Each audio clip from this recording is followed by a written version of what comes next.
is protected by that same slab of glass. The earpiece is a razor-thin slit between the glass and the frame. No speaker grills to fall out or get dirty. Making our way over to the titanium sides, Apple's using something called a PVD coating, a physical vapor deposition. It's a pretty wild method of applying an ultra-thin protective layer over the titanium. I don't know enough about PVD to talk about it in depth, but you know, it is scratchable. Exactly like the anodized aluminum. Everything except for this 5G antenna slot. For some reason this oval is just not scratching. I think they should make a whole phone out of whatever this stuff is. The power button is scratchable, however, and not removable, along with the top and entire left side. It took Apple 14 hours to apply this finish, and my jerry-rig knife 14 seconds to unapply the finish. The new action button is scratchable, and our USB-C port down near the bottom is an actual USB 3 with 10 gigabit transfer speeds. The regular iPhone 15 is just USB 2, and if you don't know what that means, you'll be just fine with either. The matte back glass, which every phone should have, does not scratch. The Apple logo in the center is the only thing that's smooth. One thing that Apple did change up quite a bit this year is with the cameras. We still get that gradual gradient built into the tinted glass that rises up to the camera plateau, and some of these camera upgrades we won't be able to see until the teardown.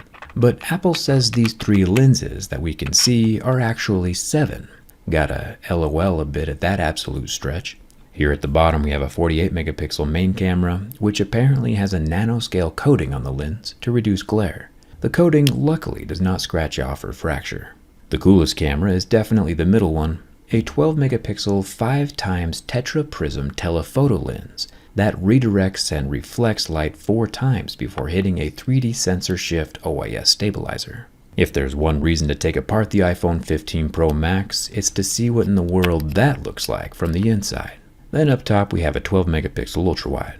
Apparently, these 2 cameras on the edge can work together like 2 eyeballs to generate spatial video, which I don't want to be the guy to beat a dead horse, but that was something Android did 12 years ago with the HTC Evo 3D. Probably before some of you kidlets with iPhones were even born. Gotta honor your ancestors. Apple said during their event that the back glass panel is easily removable to facilitate repairability, which is a huge commendable move. And then in the same sentence, Apple said that the internal structure of the iPhone 15 Pro Max is made from 100% recycled aluminum, which immediately tells us 2 things. One, it's nice to see that there's more than just the iPhone design that gets recycled every year. And 2, the internal frame is not solid grade 5 titanium, only the exterior. This explains quite a bit. The iPhone 15 Pro Max has a 6.7-inch OLED display with 2000 nits of outdoor brightness and 120 Hz refresh rate, and lasts for about infinity seconds before having no reaction to my lighter. Nice work, Apple.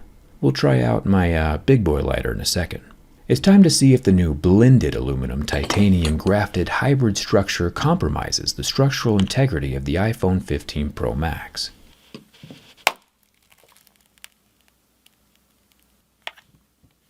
Yeah, I'm gonna be honest, I did not see that one coming. You've been watching me durability test smartphones for about 11 years now, and most phones do not break. iPhones especially do not break, like ever. And that snap was abnormally quick. Kinda stunned.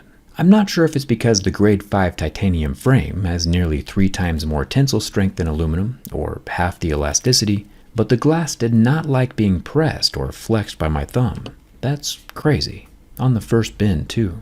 Internally, the phone itself is doing fine, of course. There's no cracking or shattering of the frame, but the back glass is definitely obliterated. Good thing Apple made the glass modular, so it only cost $200 to replace instead of $500, but still. If I was a person who just purchased a $1,200 titanium iPhone 15 Pro Max, I would be extremely nervous right now. Anyway, I did not plan on that happening, but you gotta admit, the crack looks pretty cool. The Apple iPhone 15 Pro Max does not survive my durability test, which means it's time for the big boy lighter. The PVD coating is already an imitation blue, which would make any actual bluing of the titanium frame very difficult to see. But if we sand it down and expose some bare titanium, we might be able to see if Apple's grade 5 reacts the same way as my grade 5. That's some pretty good looking brushed titanium. Still not sure why it takes Apple 14 hours. I'm using a MAP gas torch, which I think, along with burning my desk, is actually lighting some of the titanium dust on